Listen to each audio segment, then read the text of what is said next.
What's up, YouTube? BigH Trucking. Coming back from Popeyes. Got me some chicken nuggets and one of my favorite side dishes. Probably one of the best macaroni and cheeses I've ever had. Swear to God, whether it's homemade, I've had macaroni and cheese out of a box, I've had homemade, at other restaurants, top-end restaurants, low-end restaurants, and nothing compares. Nothing. Swear to God, I don't know what it is about their macaroni and cheese, but it's to die for in my taste book. Anyway, sitting here at the Carlisle Petro.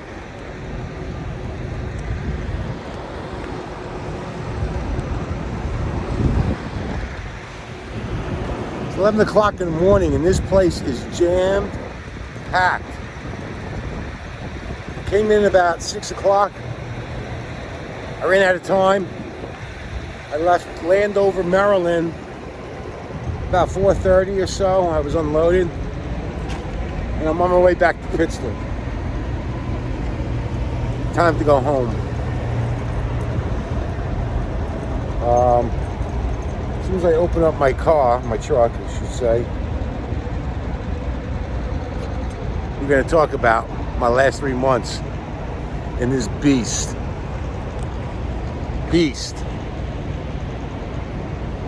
Good looking truck, man. It's been good to me, except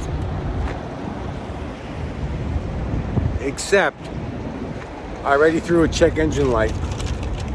I had to bring it to Peterbilt on Friday. Driving down 75 in Michigan, when all of a sudden I heard a ding. I look, check engine light went off. 22,000. At that time I had 21,548 miles. I'm like, oh, here we go again. We're starting.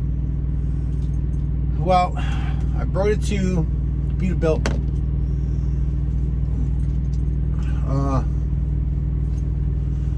I brought it to Peterbilt in New Boston, Michigan. When it went off on 75, I was about 6 miles away. Naturally, the first thing you do is, if you ever get a check engine light, you want to contact Road Assist, see what they see on their end. And what he saw was something to do with cylinder 4. They're not precise exactly what a check engine light comes on because they don't have code numbers, but they can kind of observe it, and they look up on Peterbilt's website or Freightliner, and they can kind of, again, explain to you what's going on. So I had a funny feeling it was a fuel injector, because these trucks have been having fuel injector problems. And oh, by the way, let me just back up about why there's so many trucks here. I was talking to the lady inside at the kitchen, at the fuel desk, I should say, and I'm like, I can't believe this, how many trucks there are here on a Sunday at about 11 o'clock. She's like, a lot of these are people who live locally, who leave their trucks here for the weekend, do the 34s, dedicated runs. And some of them are flatbedders. There's a lot of flatbedders here that I'm not moving out until tomorrow morning, that are, within striking range of their deliveries. But there's a hell of a lot of trucks. I've been to this place several times. I've never seen so many trucks this late in the day. Anyway, so getting back to what I was saying. Again, this is my 3-month review of the Yellow Beast.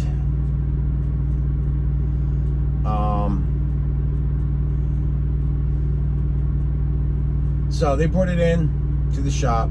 Service was impeccable, really quick.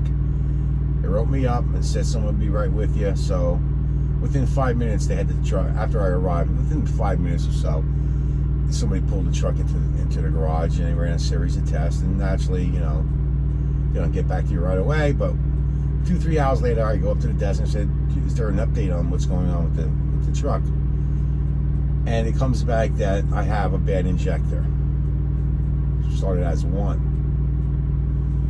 So what they said is they're running the test. So the test came out. They tested all 6 of the injectors.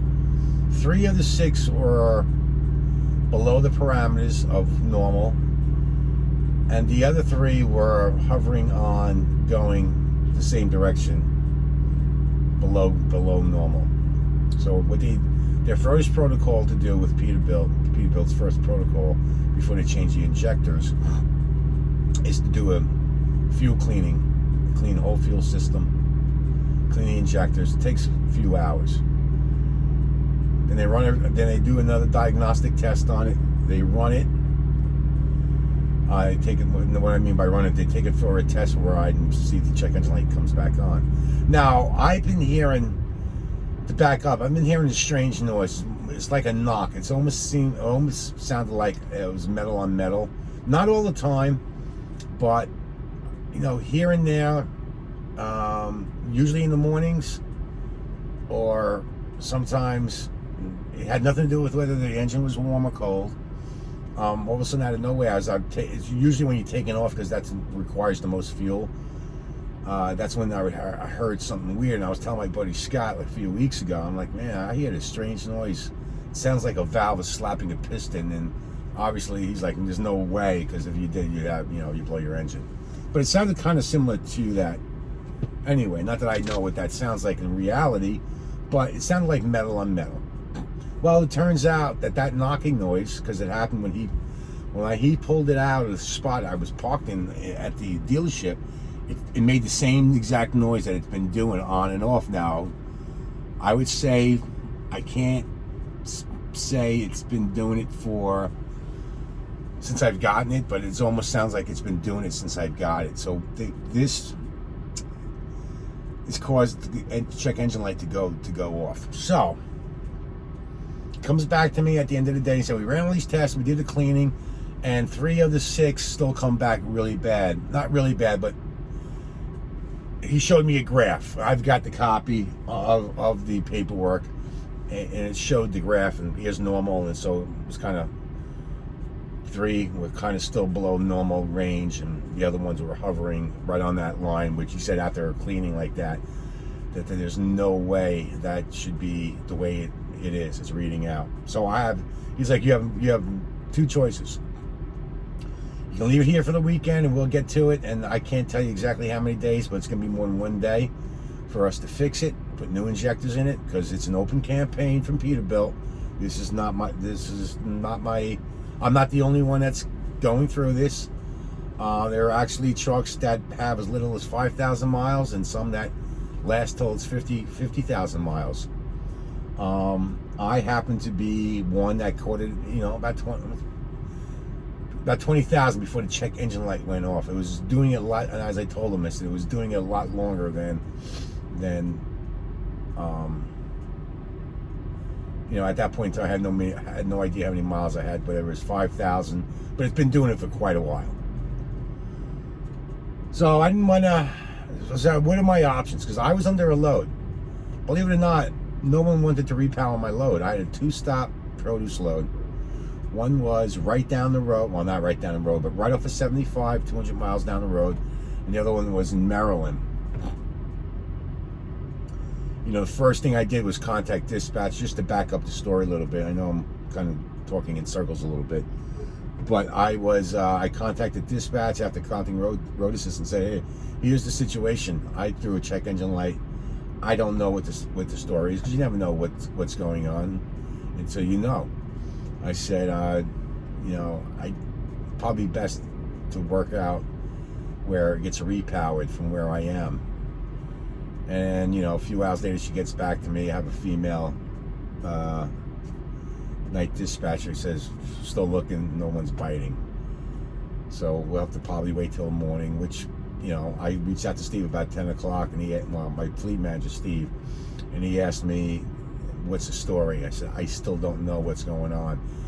I would suggest getting this load repowered, and, it's great. I leave, but at least that load's being covered, because that load was supposed to be there that night or that morning when I left. I left at 1 a.m.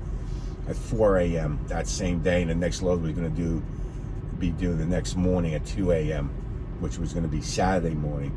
And I had a nice pre-plan from Maryland. My last stop was like 20 miles down the road to go pick up a load, bringing it up to Maine, which was a really good paying load. And rarely do you get one like that out of Maryland to Maine. So that had to be nixed. I got bad fuel injectors. I chose not to fix it there. I told him I was under a load. Do you think I can make it to A, B, and C? And he's like, well, listen, I don't have a crystal ball, but we cleaned it out. You know, as you can see on the graph, you know, I don't think anything's going to happen within the 1,000 miles, but he says, don't sit on it. You know, be proactive and get it done. Because I said, well, is it something that can put you on the side of the road? He goes, no. Then again, I don't know because we don't know enough about it. I've never seen any that would have to be towed. They just usually throw a check engine light, and some, you know, similar situation to yours, where they go get it, or they come in, and then we fix it. We have a new generation of injectors that are going to hopefully be better. So far, the early ones to where we are today, none have returned with the same situation. And so I'm going, after my time comes back, I think about 4 o'clock in the afternoon, my time comes back. I'm going to run up to Pittston, drop the trailer, spend the night, do my manly thing, which is shower, shave, the 3 S's, and probably not the 3 S's, but definitely 2 S's. And then, yeah, tomorrow I'll bring this up to Hunter Peterbilt in the Poconos, leave it there, and get it done. Because all of them got to be changed. You can't just do one, all of them. And, you know, there's an open reference ticket that, you know, with Prime, when you go into a shop, whether it's a TA or a dealership, they give you a reference code. So I talked to Road Assist about it. He said, no, we're just going to use the same reference code. Just bring it there. So this way, when they punch in that reference code at Peterbilt, they'll see the history. I'm actually going to walk in with the paperwork and show them what they had done, and they've got to finish the project. So no check engine light. I've gone roughly 1,000 miles, a little less than 1,000 miles. Probably be 1,000 when I get to Pittston. Peterbilt is about 65 miles away from Pittston. No city horn. And my electrical line that's in the pack of 2 other airlines. Every time I go step on the brake, the trailer ABS light goes off. This is my second trailer that has that. Never had that. It's a cheap. I'm not happy with Peterbilt's lines, airlines and electrical line. Very cheap, very plasticky. So I'm going to swap it out because I bought a brand new set at Amazon for like $112, and the extensions, everything, a full kit. And I'm going to, you know, spend some time tomorrow morning before I leave to go to Peterbilt and swap it out and do that. Okay, so enough said. Fuel injectors. So if you hear like a weird noise banging, but it's not continuous, it happens a bit more, or it happens when you're taking off from a stoplight or getting onto the freeway, when you really put your foot into the fuel pedal. It's a strange noise. You can't miss it. Whether the windows are closed or open, it doesn't matter. You will hear it. It's pretty much your fuel injector. One of your fuel injectors is going bad. So if Peterbilt, they have been having these problems with late 23 models and 24 models. Apparently the new ones coming out, they got the new generation of injectors. So if you got a newer 24, even though mine was built in September, who's to say that these injectors weren't made a year ago? Don't know. Sitting on a shelf waiting for the engine to be built, and then they just take the injectors off the shelf and put it into the engine, and it is what it is. Okay, so getting back 3 months review of since I stepped foot in this truck, between the truck's performance and the market conditions. Folks, I've been running. Actually, last week was one of my best weeks I've had in a very long time. I've been busy, irregardless of last week. the amount of money I made is irrelevant because it's the way it is in trucking. It's inconsistent. For the most part, I'm happy with what I've been making, taking home money, enough money where I'm happy after paying off the truck, the permits, tolls, whatever. That end, I'm fine. So, not complaining about me not running. Performance of the truck. She rides wonderful. The fuel miles is absolutely out of control as far as positive. I'm averaging about 8.3, 8.4 per week or per gallon. Oh no, weekly because you get the MPG breakdowns every Tuesday. I still don't meet my fleet manager's average. I don't know how some of these guys. One guy's saying he gets like 9-10 miles per gallon. You know, I like to see that in real life, and I like to see him try doing that when you're riding mountains. So, yeah, if you're running in the Midwest, that's probably absolutely attainable. I run mountains, you know, whatever. I'm not going to go 60 miles an hour. I'm going to drive the way I drive. I'm still bringing, you know, fuel is expensive, whatever. I try to stay within the money they give me per trip, because we get fuel. Not only do we get fuel discounts, but we get a fuel oh my god, stipend, for lack of better words. But each trip is like $300 depending on how far you go. It ranges, right? The further you go, the more money you get. I try to stay within those, whatever they give me, and maybe another couple $100, because sometimes it's just not enough, whatever. So no complaints on that end, no complaints on the market. The truck it's got some bugs.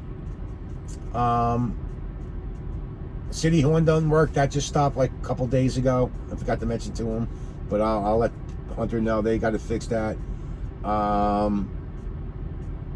I've done 2 PMs. I've changed 2 fuel filters, and yet the injector's still clogged. Plus, you know, I use some conditioner. So that all was for naught. But I'm happy with the purchase. I'm glad I did it. No regrets whatsoever in doing it. I'd do it again and again and again.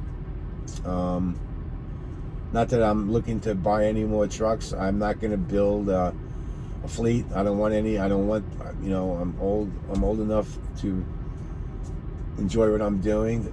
But I need to go home, right? After 3 months of being on the road and some ups and downs. And again, I was under a load for 5 days. Took the wrong load from the Springfield yard, and it ended up being all pushed forward and toppled, and that was, like I said, that was a complete mess. That was the worst week I've ever had with Prime. Not their fault. It's just the circumstances that unfolded. I've definitely gotten more claims in the last, since I've been in this truck than my old truck in 3 years. It's just funny how things work. I had a claim yesterday. I had to drive 75 miles to get rid of 20 cases through Cincinnati, down some side street. It was just like, thank God it was a Saturday, not a weekday, because it would have been like, I don't know how you're going to get down there during the week. I'm sure it would be doable, but you know, on a busy Monday, Tuesday, Wednesday, whatever, Thursday, I just don't see getting a 80 foot long truck down one of the roads I went down. Yeah, it's just been some bad breaks as far as just circumstances that, you know, you just can't foresee, that just happen in trucking. And but for the most part, when things are running smooth, things are smooth, as you probably all who's in trucking, the trucking industry understand. You want more of those days. Again, the Peterbilt performance, great on the fuel miles, comfortability is off the charts. Love my truck. I take care of it. I blow out the air tanks every night, not all the way down, but about 4-second hold on each cord. Check my oil, fluids daily. Try to keep her as clean as I can. I love my truck. Like I said, I have no regrets in making the decision to ace lease. Time flies by. I know how fast 3 years went, and I know how fast 3 years are going to keep going. Before I know it, I'm going to ultimately pay this truck off in 18 months. for it to be mine. If I have to use some of the money out of my savings and or some of my investments, I will do that. Get it back sooner, so this way I can get that raise. But that's it, folks, man. Time to go home. I don't know how long, Michigan said getting back to the fuel injector installation now. They said it's going to be approximately anywhere from 2 to 3 days of work.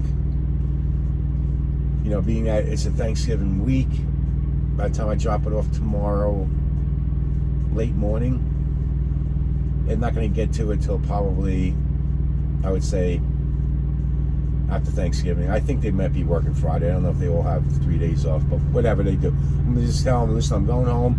Call me when it's ready, all right? And enjoy your Thanksgiving. So that's pretty much. So I'm excited to finally, of all the terminals I've been to since September, Pittston has not been one of them. I actually drove my car, took an Uber to the airport, flew out of there, I went to Springfield, and the journey began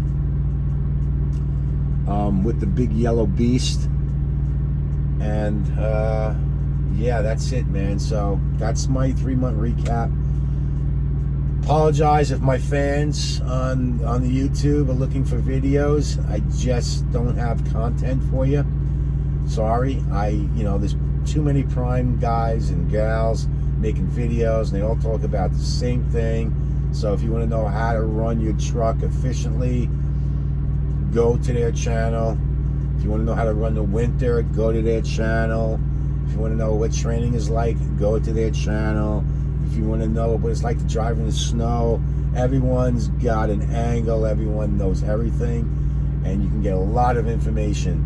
And for me to rehash and repeat that same stuff, it's just, I can't do it. I just can't talk about the same things. And it's funny, one guy one day will make something about how to fuel, the next day another guy does the same. It's like, okay, let me take their topic and I'll do tomorrow's video based on their topic. And it's comical. It's but I'm not here to make, I'm not a content creator. I'm here to make, I'm here to drive a truck. I'm here to make as much money as I can. And the money's still good, folks. If you're looking to come in, I don't want you guys to come in because you take loads away from me. So stay home, stay unemployed, stay at your job. I don't want you guys to come truck. I'm only breaking balls. Still a good place to be. Prime's still a great place to be. They got freight. The wait is maybe be a little longer, to be honest with you, than it used to be. But there are times I get a pre-plan. I'm not even at the 90 yet. So, regardless of what you hear, yes, the market is softer. There's no doubt about it. It's all over the world. People know that. It's a good and services competition. And right now, people have a lot of money, and they're spending it on restaurants and vacations and flying, and the increase in hotel stays is up. The increase in air travel is up. The increase in eating at restaurants are up. I don't know where people make this money. I don't know where they get their printers from. But it's expensive as hell to buy food. I mean, there's some severe inflation out here. But anyway, I'm babbling. I'm running my mouth. Peace out. Happy Thanksgiving to everybody. And those who are staying out and run, stay safe, make great decisions. I'll be out for Christmas and New Year's. My plan is to go home for a week, 10 days at a clip, and stay out for 3 months and rinse and repeat. That's the plan. So far, the weather's been great. I'm sure it'll change. No snow, and I've been out west just as recent as last week, and there hasn't been no snow, even in the mountaintops, maybe a little dusting. So, been lucky this year. Last year already, there was blizzards and snowstorms and shit happening. But like I said, it's too early. It's still only November. Still got all December, January, February, March for the West Coast to get hammered, and I'm sure they will. But with that being said, like I said, happy Thanksgiving. Stay safe. Make great decisions. Peace out.